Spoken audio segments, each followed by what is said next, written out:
Welcome, everyone, to the Strive 305 podcast. I am beyond excited today, a little nervous, a little intimidated, but I'm beyond excited. And you're going to see why in a minute when I introduce our guest. Before I get to that, I want to get rid of all our thank yous quickly. I want to thank Mayor Levine Cava for giving us the Strive 305 initiative. I want to thank Manny Sid for putting me here. I want to thank our district commissioner, in this case, is Senator Rene Garcia, because this small business is District 13. So thank you, Senator Garcia. Wells Fargo for supporting the website. And, of course, Grant and Michael Miller of Community News for doing all this. Okay, I got that out of the way. Let me introduce. You are excited. You even say your name. Who are you? Oh, Tico Casamayor, everybody. And my name's Irvans Agustin. Good to have you on the show. I told you I was going to be nervous today. Yeah, they love hearing my name. All right, give me the white shot because I want everybody to see who we have here. We have with us today Tim Reynolds, Associated Press sports writer. But I mean, the history and what he's done is incredible. Olympics, 23 Olympics. It'd be I'm not that old. My 13th is coming up in Italy. 13th? I read months. 23 countries you've 23 covered. countries. 23 countries, 11 Olympics. And then AP writer, you do the Heat. You do the the Hurricanes? The national quarterfinalist, Miami Hurricanes, yes. Yes, correct. Thank you, sir. Hey, I'm a Cane. That's very cool. You did the Inter-American, the Messi team too, right? Cover Inter Miami, cover the Canes, cover Canes Hoops, the Heat. We have in that county just north of here, we have a back-to-back Stanley Cup champion that we cover, and other duties as assigned. We stay busy. We stay busy. Okay, there you go. This is why I'm going to talk as little as possible today, because he is the best. Too late, I know. But the other reason I'm here is because I want to show off something that he just put together, that he did. A passion piece, which is the Miami Heat Unillustrated Timeline. Anybody that's a Miami Heat fan, you're going to want one of these.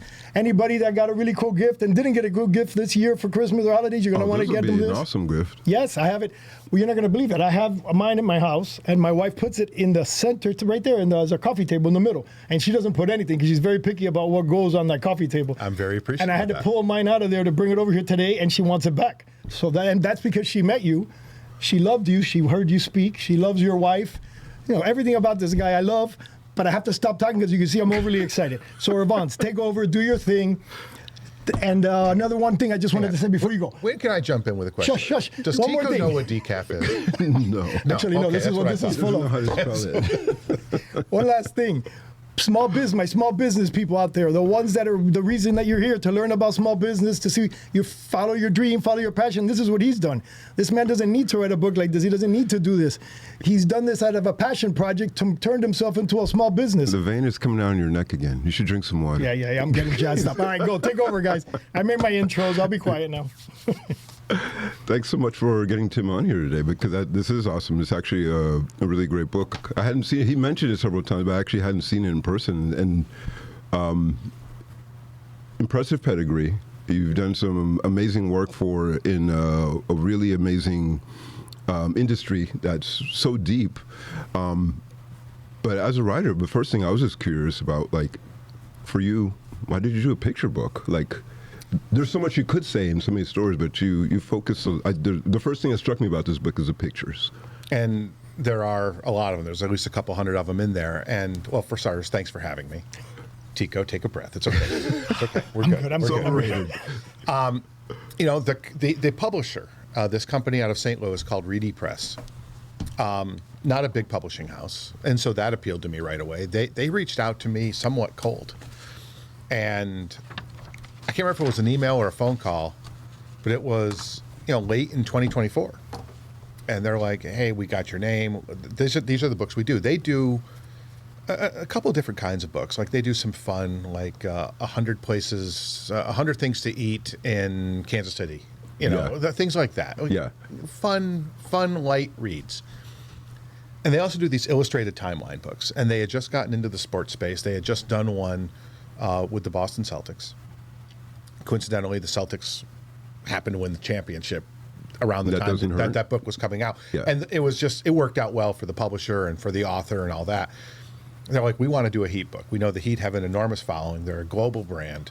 We want to do a Heat book. Would you be interested? And it took me 4 seconds to say yes, without getting any detail about what are we doing? What is this book?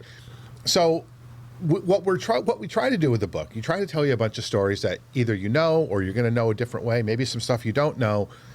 But the photos take you back to that point in time because, the Heat have been around now almost 40 years. So the images sort of take you... I remember when they first started. Yes. You know how old that makes me? Jeez. 41. It makes you 41, yes. So it's... The photos take you back, and hopefully the stories take you back. And you just sort of get lost in the storytelling, whether it's what I wrote or the visual storytelling. We hope it appeals a couple of different ways. It is... I loved... When they told me the book was going to be... coffee table type book. Immediately, it's going to have some heft to it. Yeah, it stands out. It's not it's not the typical book that's on your shelf. So that makes it pop a little bit. So all of those things appealed to me, and that's why we went down this road of telling of doing a book that was both visual but somewhat word driven as well. Have you written other books before this? Or was this your first? I've been involved in a couple. But this is the first one with my name. This is your first. Yeah, book. That's awesome. We had a couple of other projects, and I learned a lot from those. But this is the first one where the box comes to the house. Yeah, with your name on it, and it's like, wow. Yeah. It's really, really real. And how long did it take you to put it together? So it was, like I said, they approached. It was about 14 months ago when they approached. I think it took us maybe about 5 months to do the writing. And then it was about a 5-month editing. The layout was all done by the publishing house. We selected a lot of the photos. A lot of stuff got changed because, this didn't fit on a page. This didn't work on a page. This guy's looking off the page. These terms that I don't know. I'm a writer. I don't know any of these design terms. So we had to learn all that, and then so it was basically 5 months to write, 5 months to edit, and then a couple of months to get it printed and to us, and then here we are off the ground. That's amazing. Yeah, it was real. Like when they did the book signing, the people that were there, incredible. And to know, well, he's my friend now. He's stuck with me now because I'm good friends with his wife, and now him and I are best Congratulations, friends. But to walk in there, I was warned. I was warned about this actually. Other people get gifts for Christmas. You get Tico. I get me. I'm going to stop and get a new phone number on the way home, but that's okay. You know what a proud moment it is to walk in, and I'm walking in with my wife. We're obviously both little, and then you see all these. Mario Cristobal is the first guy I see. Then I see Coach Spo with his kids. Then later on you see Bam Adebayo with Asia Wilson, and then you have all these other reporters and writers. It was like we were awestruck, and then you see Tim and talking, and then you're like, oh my God, he speaks so well. He says such good stories. For the record, I wasn't surprised that you speak words. I was wondering why that caught him by surprise. I swear to you, I can write and talk, and he talks good. No. I thought for sure he was like a nerd that just sat behind the and wrote stuff and didn't talk much. Look at that. Talk good just went right over his head. Dude, and he was funny, hilarious. No, it was like, and again, we left there like one of the best nights we've had in a long time. Hanging out as a husband and a wife. Yeah. It was a fun night, and thank you to Books and Books for hosting it for us. They did a great job. They're a great venue. And Speaking of books and sponsors, I have to mention our sponsor in the show today is Mama's Cakes.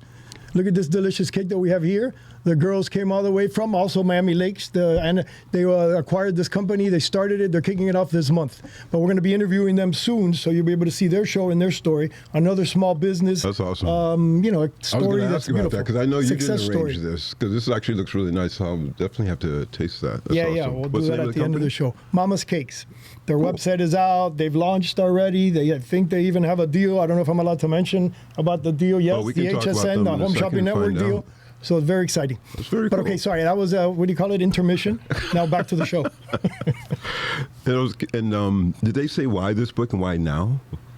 Well, they had success with the Celtics book. Yeah. And they're trying to get more and more into the sports space. There are some other. They've done some other sports books in the interim. We can't really say at the moment that they're going to do more. Yeah. But they're going to do more. Yeah. And, just looking at this book, we might be back in a couple of years to talk more about that. I'm totally fine with that because it is that's a really that's great my book. tease. That's my hint. Right and as a person who's been following the Heat from the beginning, and also I have read several of your articles and they've been great. Like for a franchise like a storied franchise like the Miami Heat and call me biased, but there is a depth and wealth of, there's so many stories, there's so many different angles and so many different directions. How did you even decide what to put in this book? Because even like, I was just looking at a couple of the pages, and there are stories I didn't know, and then like things I was remembered about, and I only looked at the first 10 pages. How did you even decide? It's a great question, and it was impossible, really. So, I mean, you have to hit the highlights. Like, spoiler alert, LeBron James is in the book. Is that what's the other guy? Wade something or other? He spells his That guy? name oddly. Yeah. My first night covering the Heat was the night they drafted Dwayne, and I may or may not have spelled his name incorrectly that night. So I contend I got it right, and he gets it wrong. He has a different opinion on that topic, but I got it right most times. The 3 billion times I wrote it after that, so that's good. The beauty of a chronological book is, okay, so we're now married to this. We are in the beginning to now. We're going in order. That's how we're doing it. So, okay, so that part's easy. There's about 150, 160 stories in the book. There have been 160 stories that you could tell about the Miami Heat this week. Yeah. So it's very difficult. And what you try to do is you try to get a variety of player, a variety of voices, a variety of story. Not all of them are Cinderella. Not all of them are the storybook ending. Some of them ended badly. The first few seasons weren't great. There were the Knicks playoff losses. It's all part of the history. So you can't get everything in. There's some stuff I really wanted to get in that just didn't. Yeah, because then you're going to have 4,000 pages. It would be like 74,000 billion pages. And this would be the coffee table as opposed to be the book. The house. It would be the house. And it's, we try to get a really good cross section. And a little bit of it, some of the decisions at the end about, okay, we had to pull maybe, I don't know, I'm guessing, 30 or 40. There were so many versions along the way. We had to pull a lot of vignettes out just because, okay, this is not going to fit. This isn't going to fit. This isn't going to work. And some of that was photo driven. What do we have good photos of that were available to us that we could go back and use? So, and of course, you can't manufacture new ones, after the fact. So it was AI. We've made Tico. You can't manufacture new ones. We made Tico like 4 foot taller in AI. I think Tico might be Tico is AI personified because he's everywhere. He's everywhere all at once. This is abuse. This is abuse. Coffee driven. But you have other cool. I saw other cool. You have pictures with Mayor Cava in here. Yes. With I love that story. There's a page in the book, one of the story. I thought it was important to tell the stories.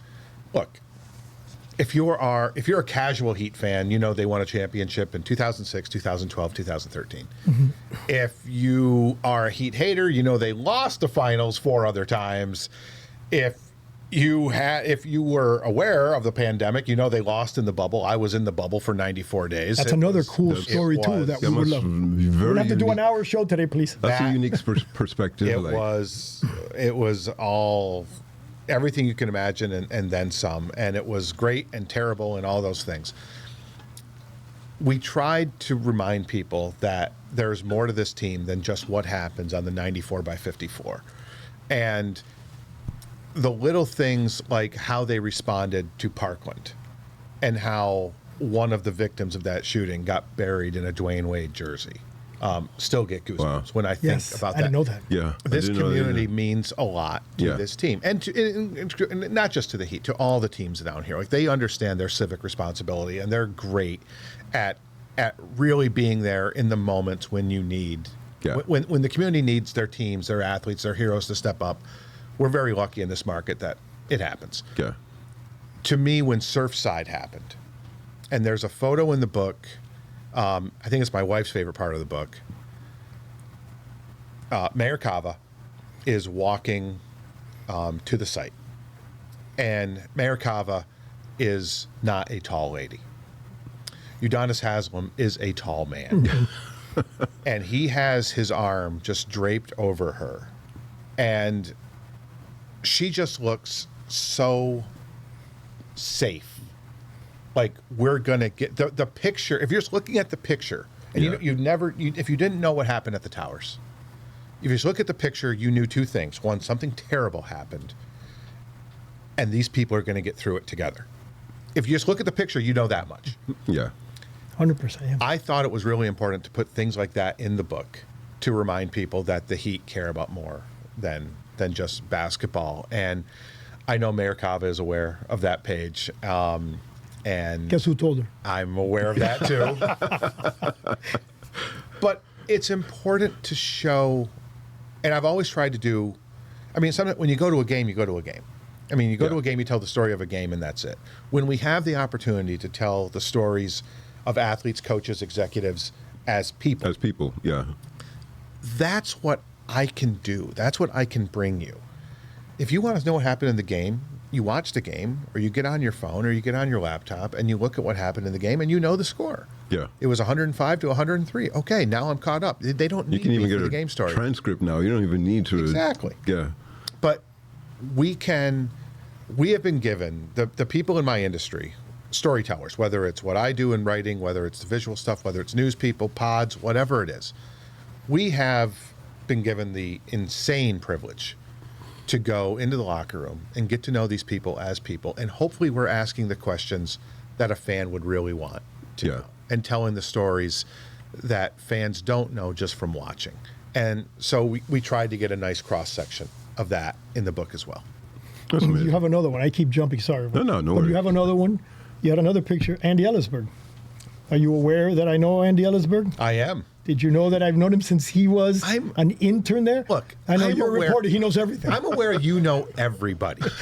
No. I could make up a person and you would know who they were. You're like that mentalist, the Oz Perlman guy. Like, I'm thinking of a number, 6.5. I'm not Like, asking you. It's This is amazing. my He last knows question. this stuff. This is my last comment. Was, This is not his last this is comment. what how old I am. This is what Irvans suffers. Johnny Carson, great Karnak. Karnak, There you yes. go. He's Tico's got the envelope and he just rips it open.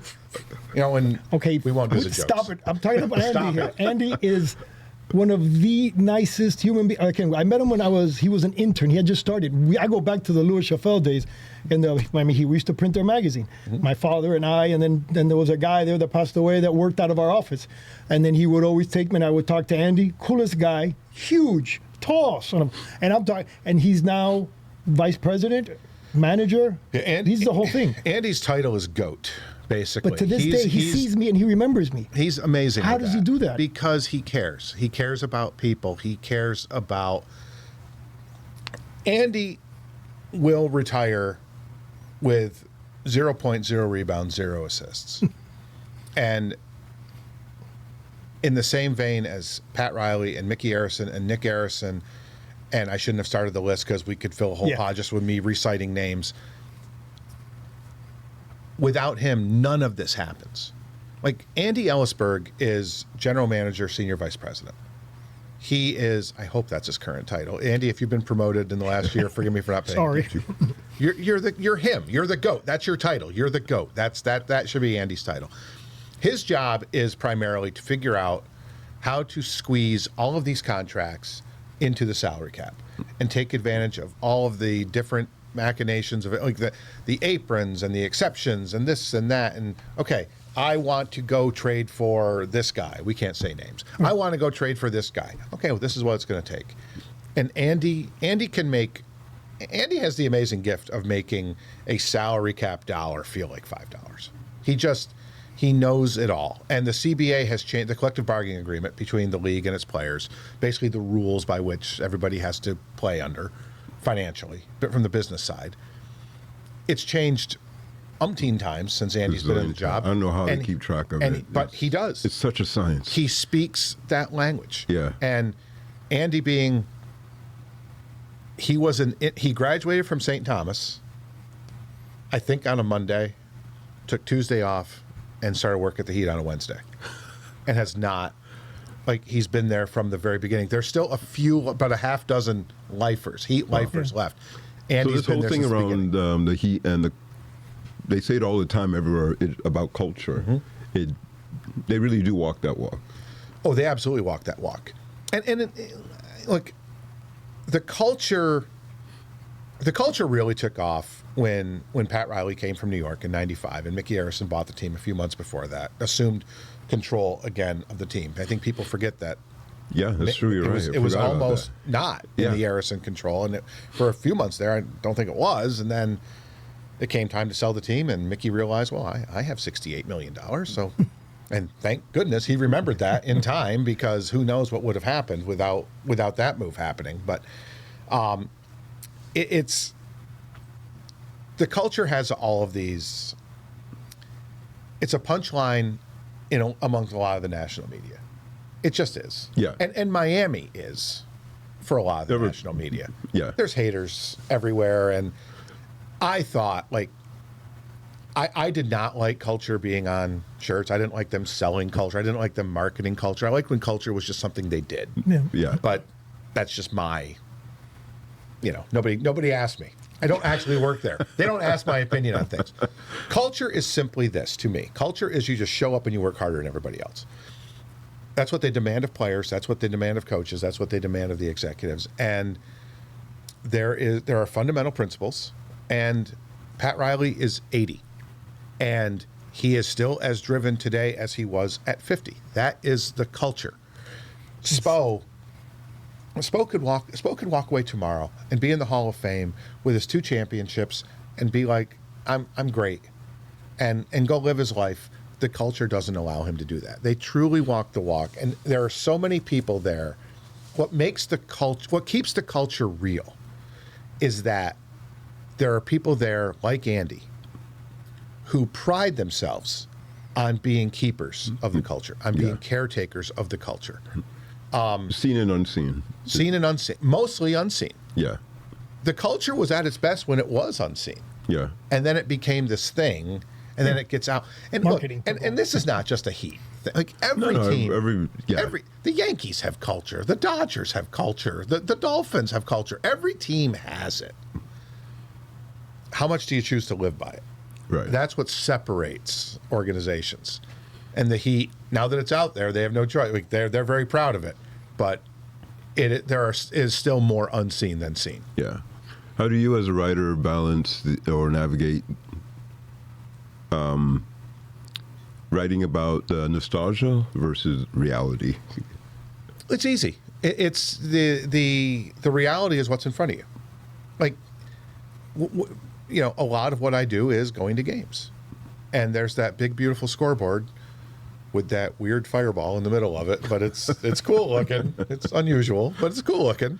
They put that beautiful scoreboard in a couple of years ago, and at the end of the night, there are 2 numbers, what the Heat scored and what the other team scored. And my story is shaped from that, and it's not in dispute. Sometimes the calls are in dispute, sometimes the decisions are in dispute, but there's a winner and a loser, and that makes my life pretty easy. So game nights are very simple. You try, when you're telling the stories that aren't game stories, you try to marry what's pertinent today, what don't you know, what's new about this team. Norman Powell's been with the Heat for a few months. What about Norm? Davion Mitchell's been with the Heat a short time. Bam's been here for 9 years. Niko Jovic has been here for 4 years. So there's things you don't know about them because they haven't been here forever. Right. But there is still this overarching thing that is the Heat way, the Heat history, and you find a way to marry the 2 elements when you have to. You don't always have to go back to the history. Yeah. People still, I know everybody says what they say about newspapers and our industry, that the media is, quote, dying, that people aren't reading as much anymore. And to a certain extent, there's some truth to it. How we consume information is what's changing. Yeah. People still want the escape.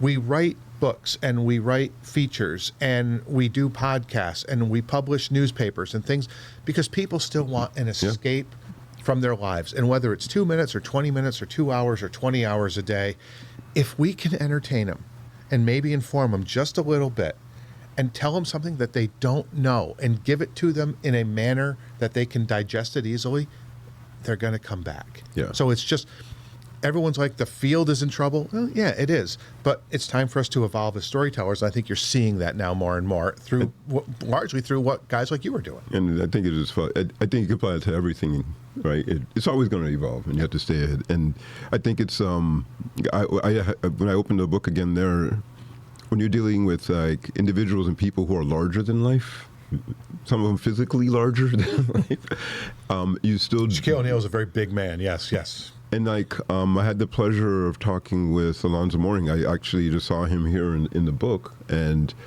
it was the first time meeting him, and I met him out of contact, and it was just at a gym, and we ended up talking for like 45 minutes about our kids, and it was just like kind of the first time like you see and you connect and meet with somebody who is larger than life, who physically larger than me.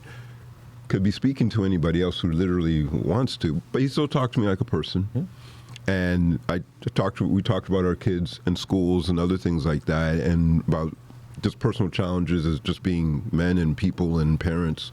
And it was just one of those things that like makes you value them even more, but it also adds depth to the people you see. And I'm just curious for you, from your, like, you see them day in and day out as people on and off the court. I guess again, it's still it's a little bit of a balancing act, and like, sure, how do you highlight them as individuals and still? That's kind of the way I feel when Tim talks to me. Same thing. I'm like, stop. Stop. I'm not kidding. Like right now, he's inspired me. Does he have a mute button? Can we stop him? Do you realize that, okay, the audience, small business, but we also rebroadcast on Sirius XM through Slam 145, the station Slam 145, which is run by kids that are in that school. Yep. Yeah, they have their host. Who are also All those very much kids more professional than we are, for the record. Yes, but they're all listening to this, and More you're professional inspiring than them. one of you, perhaps. Yes. Yeah, laugh at me, but you're inspiring me. Imagine what you're doing for those kids, what you're talking about. Those that want to be journalists that are afraid, or sports writers that are afraid of what's coming. You just motivated me. So what are you doing for them? Well, so it's huge. Everyone's a storyteller. And it's not a bad thing. Everyone has a story. If you have texted somebody today, called somebody today, emailed somebody today, tweeted at somebody today, DM'd somebody today, or heaven forbid, actually spoken with somebody today, you're a communicator. Like, this is what we do. Some of us just package it in different ways. Some of us write books, some of us tell stories, some of us do pods. We're all communicators. It's oxygen. It's like, without it, we're all lost. So what those kids at Slam are doing, they don't know it yet. Will any of them become sports writers? I don't know. Probably not. Will any of them become television personalities? I don't know. Maybe. But every one of them is going to be a communicator, and they're learning incredibly valuable skills at a young age. And it's important to remember to not be afraid of it. Just go up to if you have a question, go up to somebody and ask the question. What's the worst that can happen? They don't answer? Okay, you tried. And that's what I really like about the Slam program, by the way, is that I say we, I'm not involved in it at all. What you guys are doing is just teaching them very valuable skills. We're all communicators, Tico, you know that. Yeah, it's beautiful. Okay, can I ask you to do one story? The one, because you were mentioning, at the end of the game, sure, what happened to you, what happened to him with the shot? Which the shot. There's only one shot. The Ray Allen shot. So I have what happened. I have to file. Yeah. Part of my job at the Associated Press, we have to get a story out really fast. So we can go back into it and update and add quotes and all those things. But we pride ourselves on immediacy and accuracy. I got to be fast and I got to be right. When that horn goes off, we have to be ready. So it's game 6. What the gentleman is referring to is game 6 of the 2012 NBA Finals. And Miami is down by 3 with 28.2 seconds remaining in game 6 against San Antonio. They need 3 points to tie or else. They had just lost the finals the previous year. If they lose this, who knows what's going to happen? It wouldn't have been good what was going to happen. LeBron misses a shot. Chris gets a rebound. And the rest is history. So Chris Bosh gets the rebound, throws it to Ray Allen. Ray Allen backs up, makes the three from the corner with 5.2 seconds left. Shoots it with 6.8 seconds left. Goes through the basket with 5.2 seconds left. I've watched the replay a couple of times. Can you tell? Tony Parker is kind of closed out, but not really there. Tim Duncan's not on the floor for the Spurs, which is critical, and that's how Chris Bosh was able to get the rebound away from Manu Ginobili. The shot goes in. It becomes evident that the game's going to go to overtime, and I have about 1,000 words on my screen of the Heat lose because you have to be ready at the buzzer. That's right. He put up the tape and it's good. So I've got all this on my screen, and where I'm sitting. I'm basically sitting right now. It's the other side of the court, at the top of the 100 level, right in line with Ray Allen. Like it's a So you're straight just line looking from straight me to at the him corner, right there on the corner. across over the Heat bench across the court. I am dead straight with Ray. So the hoop's right in our way. The ball, as soon as it's out of his hands, I was like, okay. Grab everything. Delete. Start over. Luckily, it went to overtime, so I had some time to start rewriting. But it's part of the fun of in those moments. You want to just scream, "What was that?" Because whether you're a Heat fan or not, and we can't root. I mean, I don't root for the teams I root for a great story. Yeah. But you want to, you just experience something amazing. Like I'm sitting in Paris. I'm doing the game story on the gold medal game between the U.S. and France, and the U.S. is up 6 or 8 points with a couple minutes to go. It's a comfortable margin. They're going to win the game. I have a couple hundred words on my screen, not enough to file yet. I got a little bit. Steph makes the three. Steph makes another three. Steph makes a third three. Then Steph makes a crazy, over a double team behind his back, through the leg, shoot it off 1 foot, wrong foot. Ball goes 28 feet in the air. What just happened? And then I realized, there's 30 seconds left in this game. I have nothing written. Just get it done. I don't know. It's like whatever's in Tico's coffee cup right there, his Lens coffee cup. That's my caffeine. That's my... It's like the first time I had a colada down here. Yeah. I'm covering a Canes baseball game in April of 2002. It's freezing. It's cold. It's rainy. I go downstairs, and I don't understand the culture. I don't understand Cuban culture. I don't know the words. I don't know any of this stuff. I go down to the concession stand. Do you have any coffee? No. Tea? Hot chocolate? She goes, cafe? And I'm like, sure. Is it warm? I was like, great. So they give me the cup. And it's just a little white cup. The little cups on top of it. And I'm like, who's that for? What is this young lady? She's trying so hard. She's so confused. I don't need this. So I take it back up to the press box. Oh, this is good. Down it. Down it. Nice. 5 minutes later, sweat's flying off my forehead. But were you cold? I was no longer cold, but I thought I was having a stroke. And one of the guys who's working in the press box, there was a hot dog machine in the back of the old press box at Mark Light. He comes over with 4 hot dog rolls, just empty hot dog rolls, and he's like, "Eat these now, you're gonna die." My God, to think I drink those things by the gallon. Oh, now I do it like nothing. Oh, okay. But that, to me, that feeling is what Ray Allen's shot is like. What did it give it to you? Yeah. You cannot, there's nothing else that gives you that jolt. And it's so cool to know. It's just, I keep using the word privilege. It's a privilege to know that what I'm writing in that moment, and it's not just me, what all of us are writing in that moment, is going to get read forever. It's on the internet in permanent ink.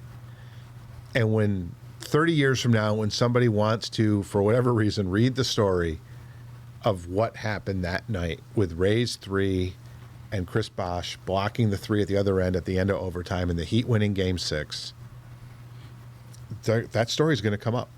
And that is just the coolest thing in the world.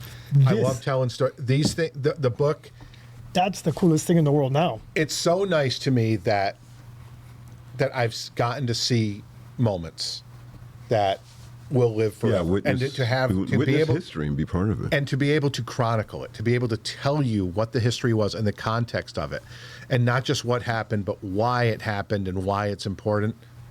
I got the greatest job in the world. I really do. Yeah, I'm very jealous. I want to argue with you. Okay, we ran out of time a long time ago. Where do we find?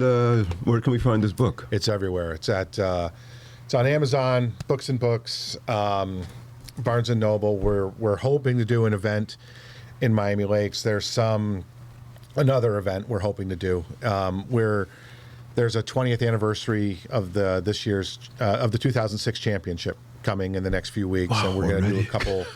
Hopefully, we're going to do an event around that. But Amazon, Books and Books. It's where you find books. Yeah, it's I where ordered mine from Amazon.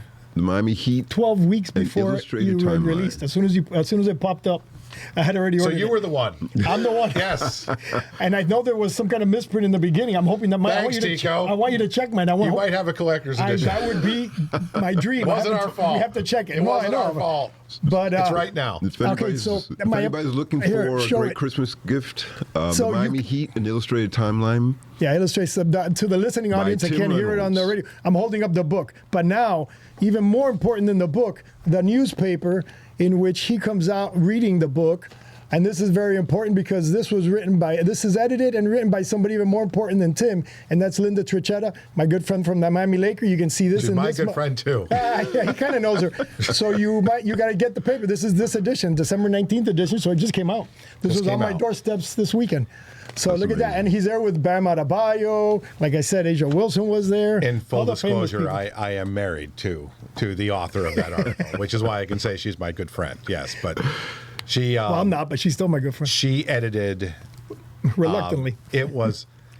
Pro tip: if you ever do a book, don't have your spouse edit it. It's because it's like it's your passion. You're like, I work so hard on this thing, and then she walks back in from the kitchen with the PDFs, and she's like, "Do you have any more red pens? I've run out of ink in these 20." She's an excellent editor, and man, did she find some stuff. But she made the book so much better. I mean, she really did. So it wasn't just a labor of love for me. It's like, my wife who. I think I can say I don't think she cared much about basketball before I came along, and now she's just been, I mean, the best life partner I could have ever had without question. But the way that she really put herself into the book, she made it a lot better, thankfully. And without her, it would have been awful. I'll put it that way. Linda, I'm going to clip that for you, and we're going to just replay it every day at your place.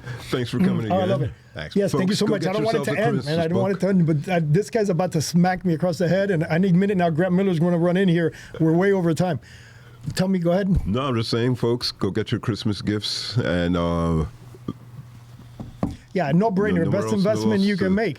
And if, like I've said, my wife's a big Dwayne Wade fan.